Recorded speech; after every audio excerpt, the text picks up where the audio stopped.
오늘 설교 제목을 함께 한번 좀 얘기해 볼까요? 믿습니다. 그렇지만 예. 이게 설교 제목이에요. 믿습니다는 확신을 가지고 하셔야 되고요. 그렇지만은 살짝 의심을 가진 마음으로 여러분들이 하셔야 돼요. 다시 한번 해볼까요? 믿습니다. 그런데 여러분 진짜 잘하시는데요? 여러분 마음을 고스란히 표현하시는 것 같아요. 네, 너무나도 실감나게 해주셨어요. 우리가 예수님을 믿으면서 그 성경에 나오는 수많은 이야기들을 바라보고 여러분들은 뭐 다 믿으시죠. 하나님이 천지를 창조한 것도 믿으시고 또 모세가 이스라엘 백성들이 홍해를 가르고 건넌 것도 여러분들은 다 믿으시고 성경에 있는 이야기들은 다 선포하면 아멘 하고 말씀하실 겁니다. 왜냐하면 우리는 오랫동안 신앙생활하면서 그렇게 전부 다 이제 교육을 받았고 여러분들은 성경에 나오는 이야기들이 진실이라고 하는 것을 믿기 때문입니다. 그런데 정말 믿느냐 하는 것들을 따져보면 좀 그렇지 않은 부분들이 있는 것 같아요. 왜냐하면 오늘 우리가 살고 있는 시대에는 사실은 과학이 굉장히 우세한 시대를 살고 있습니다. 이걸 이제 과학 만능의 시대 이렇게 이제 제가 표현하기도 하는데 과학 교육을 받았잖아요.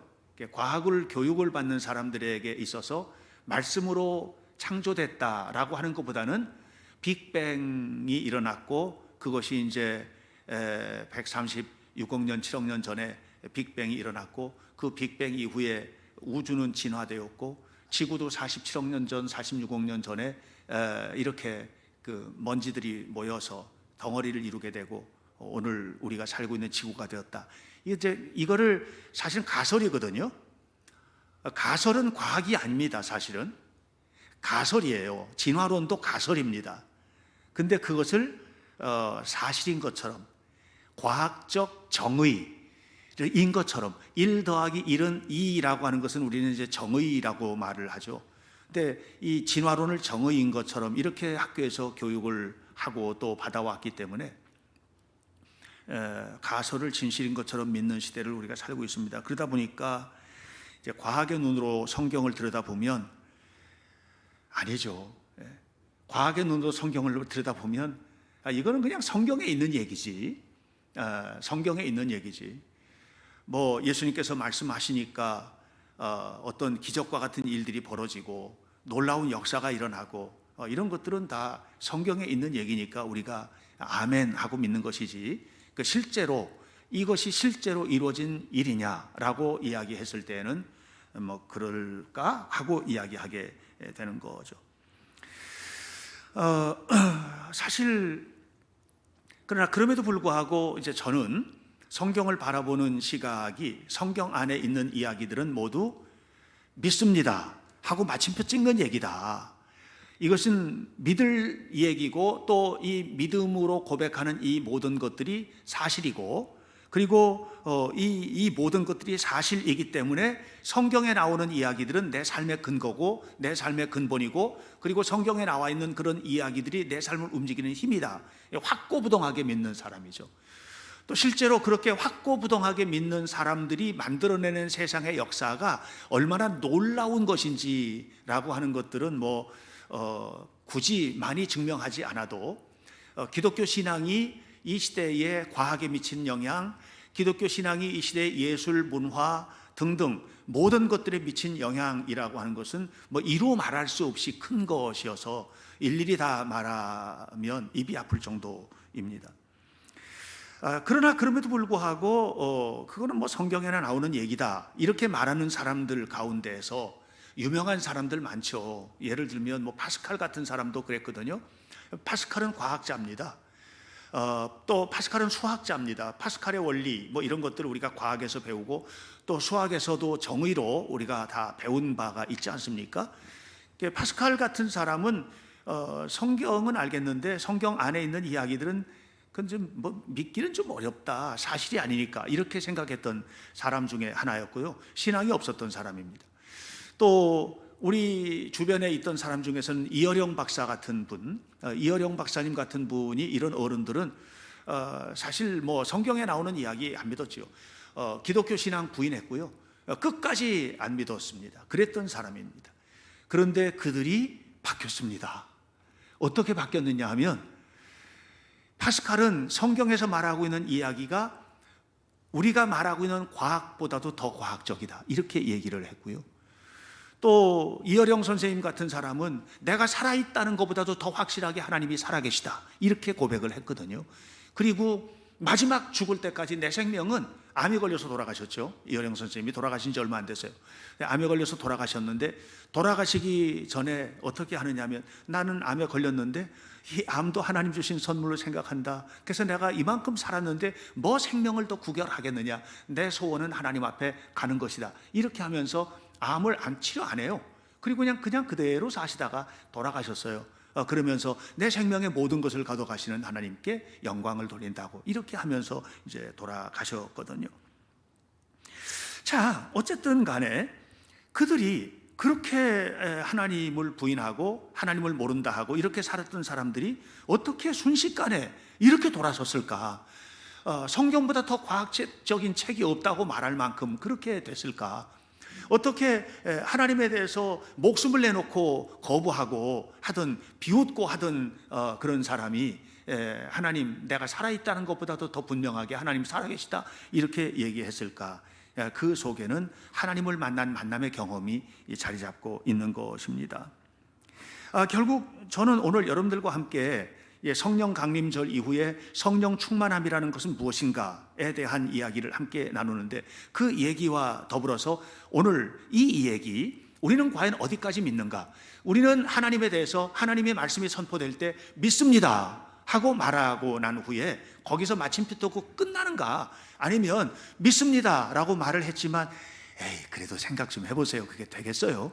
이렇게 하고 뭔가 뒤에 좀 질질 끌고 가는 그런 신앙생활을 하고 있는 것은 아닌가? 결국은 이 둘의 차이는 뭐냐면 여러분의 삶의 현실의 차이예요. 믿습니다 라고 말하는 사람은 하나님을 믿는 믿음의 사람답게 살 거예요. 그러나 그렇지 않다라고 그렇게 말을 하는 사람은 그 삶의 근거를 자기에서 긁어내기 위해서 얼마나 노력을 하고, 그래도 안 되니까 또 좌절하고, 그래서 그런 속에서 살아가는 우리는 자살공화국을 만들 수밖에 없는 이런 삶을 살 수밖에 없지 않는가. 그래서 여러분들과 함께 오늘 우리가 똑같은 모습으로 살았던 사람 한 사람을 소개하는 거예요. 그건 늙은 아브라함입니다. 오늘 성경에 등장하고 있는 아브라함은 나이가 99세거든요 99세의 아브라함. 아브라함은 믿음의 조상이라고 얘기하는데, 믿음의 조상이라고 말하는 아브라함이 하나님께서 어느 날 그에게 나타나셔서 이런 말씀을 하시죠. 아브라함아, 내가 너에게 약속된 아들을 줄게. 아브라함이 새카맣게 잃어버리고 있었던 거예요, 약속이라는 말 자체를. 하나님은 아브라함에게 약속하신 게 있거든요. 근데 이거를 잊어버리고 살았던 거예요. 네? 그거는 네 아내 사라에게서 자식이 태어나는 거야. 네? 이게 이제 아브라함의 태도입니다. 오늘 본문의 태도입니다. 왜냐하면 하나님, 제가 나이가 몇 살인데요? 제 나이가 99살입니다. 제 아내 나이가 89살입니다. 10살 차이거든요. 89살입니다. 근데 뭘요? 하나님, 저에겐 이미 있습니다. 저 이스마엘을 낳았으니 이 아들하고나 함께 살기를 원합니다 라고 고백을 합니다. 자, 보세요. 18절 말씀입니다. 17절 뒤에부터 내 나이는 100살이고 내 아내의 나이는 90살입니다. 그런데 뭘 더 바라겠습니까? 이미 저에게는 이스마엘이 있습니다. 이스마엘은 누굽니까? 사라의 몸종인 하갈에게서 태어난 아들이거든요. 아브라함의 피입니다. 아브라함의 피입니다. 어디서 양자 들인 아이가 아니에요. 아브라함과 사라의 몸종이었던 하갈 사이에서 태어난 아들입니다. 그 틀림없는 아브라함의 아들입니다. 그러니까 됐다는 거예요. 됐다는 거예요. 충분하다는 거예요. 왜 이스마엘 가지고 충분합니까? 하나님께서는 지금 사라에게서 아기 태어나게 해주겠다고 약속하시잖아요.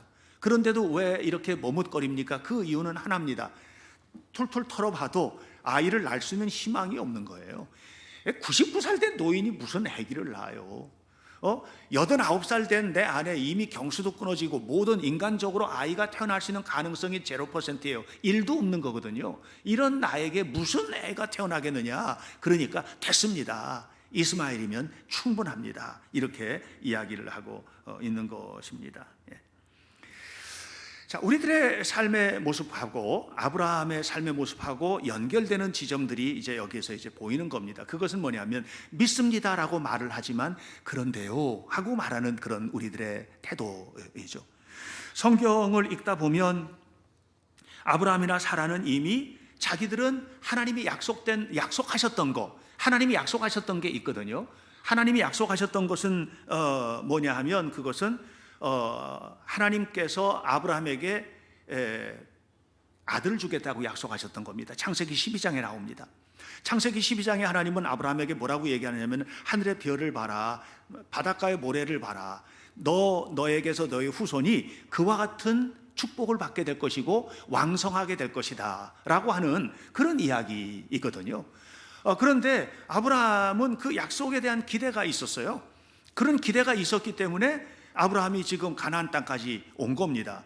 원래 아브라함이 살던 곳은 가나안 사람이 아니에요. 팔레스틴 땅에서 사는 사람이 아닙니다. 지금 이스라엘 땅이 팔레스틴 땅인데, 가나안 땅인데 그 땅에 원래 살던 사람이 아닙니다. 원래는 우르라고 하는 곳에서 살던 사람입니다.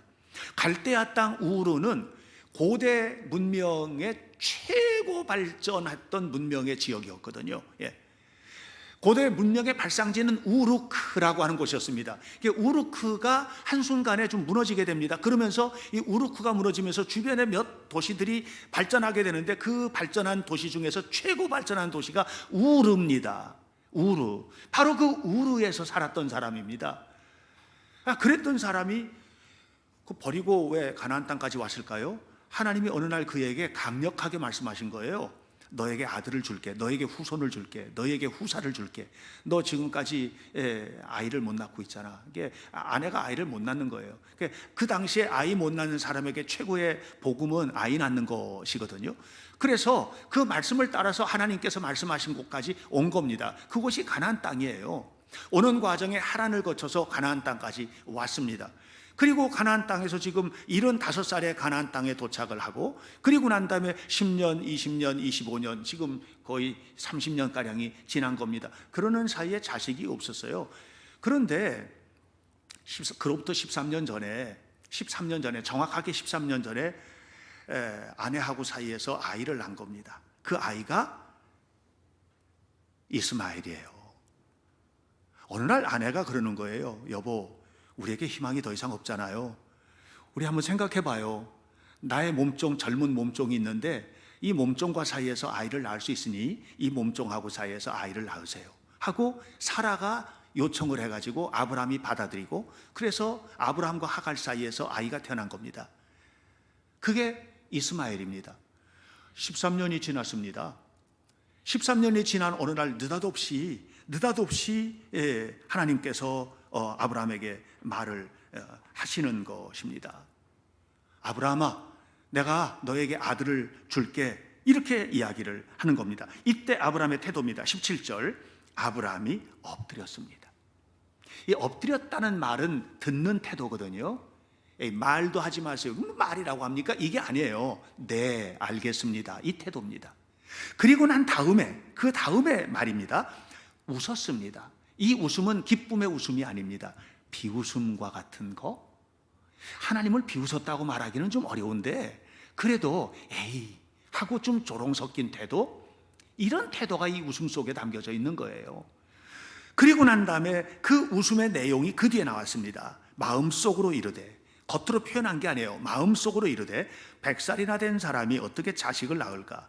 내 아내 사라는 90살이나 되었는데 어떻게 출산하리요? 이렇게 이야기를 했습니다. 그러면서 18절에 말합니다. 이스마엘이나 데리고 살면 됩니다. 그러면 됩니다. 이 이야기 속에서 아브라함이 포기한 것이 있습니다. 그것은 아브라함을 하나님께서 가나안 땅으로 데리고 오실 때 하셨던 하나님의 약속을 잊어버린 겁니다. 포기한 겁니다. 그런데 여러분 아십니까? 아브라함은 다 잊어버렸어요. 하나님의 약속도 잊어버리고 이제 이스마엘하고 사이에서 뭐 이렇게 살다가 여기서 죽으면 되지, 와서 돈도 벌 만큼 벌었고 이만하면 됐습니다. 이게 이제 아브라함의 태도인데, 그런데 하나님은 절대로 그걸 안 잊어버리고 있는 거예요. 아브라함은 당사자인데 당사자가 잊어버린 거예요. 그런데 하나님은 그걸 안 잊어버리고 계시는 겁니다. 포기하지 않고 있는 겁니다. 그러니까 여러분, 여기에서 어떤 태도예요? 아브라함은 하나님의 말씀을 믿습니다 하고 왔잖아요. 그런데 와가지고 25년, 24년 이렇게 지나면서 근데 이제는 이렇게 해가지고 될 일이 아니로구나 하고 자기 인간적인 꾀와 인간적인 방식을 가지고 지금 살아가는 모습을 보게 됩니다. 그런데 하나님은 그렇게 하지 않았습니다. 믿음이란 무엇입니까? 믿음이라는 거는요, 다른 게 아니에요. 믿음이란 내가 할 수 있는 일을 할 수 있는 그 일을 가지고 무언가를 하는 거, 하나님의 이름으로 무언가를 하는 거, 이게 믿음이 아니에요. 그것도 믿음입니다. 보통 사람들은 자기가 가지고 있는 것 가지고 그냥 자기가 살아요. 그런데 내가 가지고 있는 것 가지고 하나님의 일을 하겠다, 하나님의 뜻을 따라 살겠다, 이것도 믿음의 사람이 아니면 불가능한 일이에요. 근데 진짜 믿음이라는 것은 뭐냐 하면 나를 통해서 행하실 하나님의 일을 바라보는 거예요. 다시 말하면 내가 할 수 있는 능력이 지금 없는 거예요, 아브라함에게는. 그런데 그것을 하나님이 하실 것이다 라고 바라보는 거예요. 이게 믿음입니다. 이 세계에 눈을 뜬 사람은 전혀 다르게 사는 겁니다. 여러분, 약속을 지키시는 하나님을 바라보는 믿음, 하나님께서 여러분을 향해서도 약속하신 것들이 있어요. 성경에 보면 성경을 흔히 뭐라고 얘기하냐면은 하나님의 약속의 책, 이렇게 말합니다. 성경은 약속하신 하나님께서 우리를 향해서 무언가를 이렇게 해주겠다고 약속하신 내용들이 가득 차 있는 책이거든요. 그런데 오늘 우리는 그 성경을 그냥 참고도서 정도로 이해를 하고 있는 것입니다. 아니에요. 여러분을 향한 하나님의 약속의 책이에요. 여러분을 향한 하나님의 약속이 가득 찬 책입니다. 여러분을 향해서 이루시겠다고 하는 하나님의 능력이 풍성하게 담겨져 있는 책이 성경임을 기억하시기를 바랍니다. 그러니까 이걸 아는 사람들은 믿습니다 하고 끝나는 거예요. 하나님께서 말씀하신 그 말씀을 믿습니다라고 말을 하는 겁니다. 그런데 아브라함은 전혀 다른 얘기를 합니다. 그런데 하고 이야기를 하고 있습니다. 여기에서 우리가 깨닫는 거예요. 아브라함은 자기와 자기 아내 사이에서 아기가 태어날 것을 포기한 겁니다. 아브라함은 포기했습니다. 사라에게 하나님께서 지금 아기를 낳게 해주겠다고 약속하시는데도 그것도 그냥 웃어서 넘기는 겁니다. 에이, 끝났는데요. 뭐 하나님 끝났습니다. 이제 상황 끝이에요. 더 이상 이런 말씀 하지 마세요. 이게 아브라함의 태도인 겁니다. 그런데 하나님은 포기하지 않고 계세요. 여러분 아셔야 돼요. 하나님은 포기하지 않으십니다. 이걸 붙들고 살아가는 것이 믿음입니다. 여러분, 우리가 왜 포기합니까? 내가 가진 능력 때문에 포기하는 거예요. 내가 가진 힘 때문에 포기하는 거예요. 더 이상 할 수가 없어서 포기하는 거예요. 할 수 있는 꼬투리가 있으면 포기하지 않아요. 이건 믿음이 아니고요, 여러분의 능력의 차원입니다. 우리는 그래서 신앙생활을 한다고 하면서도 붙들고 있는 게 뭐냐면 능력을 붙들고 있는 거예요. 능력을. 그래서 내가 할 수 있는 능력이 있을 때 희망을 가지고 내가 가지고 있는 능력이 고갈되면 포기하는 거예요. 이런 것이 오늘 우리들의 삶입니다. 오늘 성경에서도 아브라함이 말하지 않습니까? 100세 된 사람이 어떻게 자식을 낳겠습니까? 이젠 끝이에요 하고 이야기를 하고 있습니다. 그런데 하나님은 뭐라 그럽니까? 아니야 19절 보세요. 아니야. 네가 말하는 그 이스마엘이 아니야. 네가 하갈사이에서 태어난 그 아들을 내가 말하는 게 아니야. 네 안에 살아. 네가 희망이 없다고 말하는 그 여자, 네가 희망이 없다고 말하는 그 상황, 네가 희망이 없다고 말하는 그 자리가 내가 일할 자리야. 네가 일할 자리가 아니야. 내가 일할 자리야. 내가 거기서 일할 거야. 그러니까 너 희망의 눈을 떠, 이렇게 말하잖아요. 사라가 너에게 아들을 낳아줄 거야. 이름까지 지으셨죠? 이삭이라 할 거야. 이삭이라고 이름 줘. 틀림없이 내년 이맘때에 그 아들이 태어날 거다라고 얘기합니다. 그 내년 이맘때가 창세기 21장 2절에 나옵니다. 창세기 21장 2절에 보면 하나님이 약속하신 대로 하나님께서 사라를 통해서 아기가 태어났다라고 했습니다. 그리고 5절을 보십시오. 5절을 보면 그 아들의 이름을 이삭이라고 지었다고 얘기하잖아요. 이렇게 하나님의 약속이 성취가 되는 겁니다. 그런데 우리는 그렇게 살지 못하고 자꾸 내가 행동할 근거를 하나님에게서 찾는 것이 아니라 내가 가지고 있는 무언가에서 찾는 거예요. 그러니까 그만큼밖에 움직이지 못하는 겁니다. 제가 지난주에도 끝나는 기도 중에 잠깐 말씀을 드렸는데 갑자기 그 책 이름이 생각이 안 나네요. 왜 그리스도인들이 믿는 하나님이 왜소해졌냐? 왜소한 하나님이 된 이유가 뭐냐? 그 이유는 믿음이 왜소해졌기 때문이다. 여러분들의 믿음이 왜소해졌기 때문에 여러분들이 믿는 만큼, 그럼 얼만큼 믿나? 자기가 할 수 있는 만큼을 믿는 거예요. 그 믿음이 아니죠. 그건 여러분 능력이에요. 능력. 제가 지난 금요일 날도 함께 말씀을 나누면서 그런 얘기 했잖아요. 사람들이 하고 싶은 거는 뭐냐면 내가 배운 만큼, 내가 가진 만큼, 내가 할 수 있는 만큼 100% 능력을 발휘하는 거. 근데 어떤 친구들은 수능 시험 치고 난 다음에 내가 아는 만큼 실력을 발휘하지 못했어요. 내가 실수했어요. 이런 얘기를 하는 거거든요. 그러니까 실수하지 않는 거. 이게 이제 우리들이 기대하는 거예요. 근데 하나님이 우리에게 주고 싶은 거는 그게 아니거든요. 당신의 능력을 주고 싶어 하는 거예요. 금요일날 에릭 리들 얘기했잖아요. 원래 100m 주종목 선수예요. 1924년 파리올림픽에 나가서 100m 금메달 딸 것이 확실시 되던 사람이에요. 그런데 예선전을 치르는 날이 주일인 거예요. 에릭 리들이 말해요. 나는 주일날은 예배합니다. 주일날 그 시간은 예배하는 시간입니다. 이제 11시에 못 뜁니다. 나는 예배하러 가야 됩니다. 그렇게 하고서는 예배하러 가요. 영국 사람들이 전부 다 이게 배신자, 매국노, 얼마나 욕을 먹었는지 몰라요. 그런데 우여곡절 끝에 이 선수가 400m 뛰는 선수가 좀 문제가 생기는 바람에 이 선수가 거기에 뛰게 됐어요. 400m. 그리고 400m에서 금메달을 따요. 엄청난 속도로 뛰어서 금메달을 따요. 막 뛰는데 아나운서가 뭐라고 그러냐면 저 선수 저러다가 심장이 터져 죽을 거라고 그래요. 그런데 그 속도로 그냥 따요. 세계 신기록으로 금메달을 따지 않습니까? 나중에 인터뷰를 하면서 이렇게 말합니다. 질문하죠. 당신 어떻게 그렇게 뜁니까? 그렇게 뛰면은 죽습니다. 그랬더니 이 선수가 하는 얘기가 나는 200m까지는 내가 할 수 있는 최고 잘할 수 있는 컨디션의 사람입니다. 200m까지는 죽을 힘을 다해서 내가 열심히 뛰었습니다. 나머지 200m는 하나님께서 뛰어주셨습니다. 이렇게 말했어요. 여러분, 이게 믿음의 사람들이 사는 지점이에요. 여러분들로 가지고 있는 것만 가지고 사시면 낙심할 일이 많으실 거예요.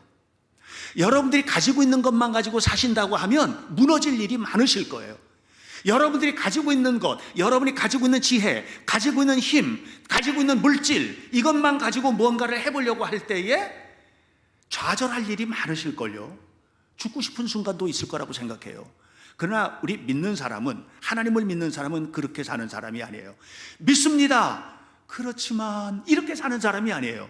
믿습니다. 그렇지만 이렇게 사는 사람은 믿기는 믿는데 내가 할 수 있는 힘이 그만큼이 안 된다는 것을 고백하는 거거든요. 우리는 그렇게 살아서는 안 돼요. 믿습니다 하고 마침표를 찍으셔야 돼요. 그리고 그 길로 걸어가셔야 되는 겁니다. 여러분, 오병이어 들판에서 있었던 일을 기억하십니까?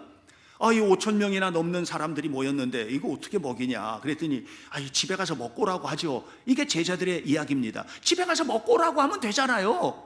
그랬더니 예수님이 아니야, 여기서 먹이고 말씀을 더 듣고 싶어 하니까 말씀을 더 나누자. 먹을 게 없는데요. 근데 여기 어린 아이가 가져온 도시락이 하나 있습니다. 이게 떡 5덩어리, 물고기 2마리인데 그러면서 뭐라 그래요? 이것 가지고 뭐 되겠습니까? 이렇게 얘기하죠. 이것 가지고 뭐 되겠습니까? 그러니까 주님께서 뭐 먹을 거 없을까? 그랬더니 여기 오병이어가 있습니다. 그런데 되겠습니까? 이제 우리들의 태도예요. 그런데 예수님은 그걸 가지고 이루셨잖아요. 여러분, 요한복음 11장에 보면 죽은 지 나흘 됐던 나사로가 살아나는 장면 나오죠. 예수님께서 죽어서 나흘 된 나사로의 집에 나타나셨어요. 그리고 영접하러 온 나사로의 누이들 마르다와 마리아, 이 두 사람이 있는데 말합니다. 내가 이제 왔다. 나는 부활이요 생명이다. 나를 믿는 자는 죽어도 살아나게 될 것이다. 그랬더니 마르다가 큰 소리로 외칩니다. 믿습니다. 이렇게 말합니다. 믿습니다. 그런 다음에 이렇게 말하죠. 그런데 예수님께서 다시 오실 때 다시 살아날 줄로 믿습니다. 이렇게. 이게 뭐냐면 이게 합리적이잖아요. 너무. 그 죽은 나사로가 살아난다는 것은 불합리하잖아요. 이게 너무 비과학적이죠. 그런데 여러분, 믿음의 사람들은 예수님 다시 오실 때에 죽은 몸이 다시 살아나고 역사가 나타나고 할 것은 너무나 우리는 신앙적으로 알고 있는 사실이죠. 그러니까 그렇게 얘기를 하는 거예요. 그러자 예수님께서 지금 살아나게 될 것이다, 문을 열어라. 그랬더니 뭐라 그래요? 네, 알겠는데요, 죽어서 4일이나 지나서 썩어서 냄새가 납니다. 이렇게 얘기합니다. 이게 우리들의 태도예요. 우리는 자꾸만 뭐냐면 내게 있는 것 가지고 주님 앞에 대적을 하는 거예요.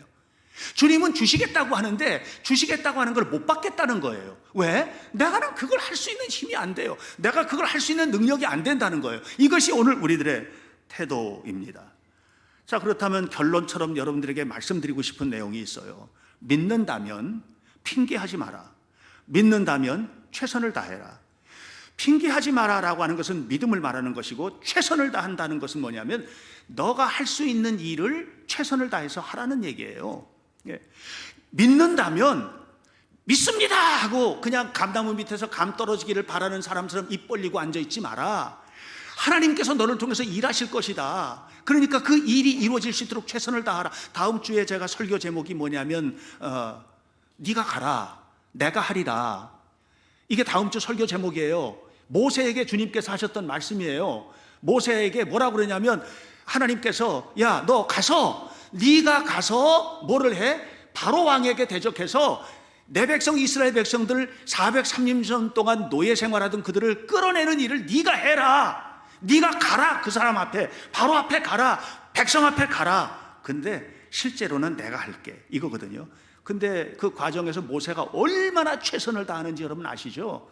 믿는 사람은 그런 거예요. 핑계가 없어요. 그리고요, 내가 해야 될 일을 최선을 다하는 거예요. 우리가 그렇게 살아야 돼요. 이게 믿음의 사람들의 삶이에요. 제가 얘기하잖아요. 노벨상 탄 사람 중에서 종교별로 분류해 놓은 것을 제가 봤는데, 유대교가 26%, 24%인가? 그 정도 돼요. 그리고 난 다음에 나머지 거의 대부분은 기독교인들이에요. 기독교인들.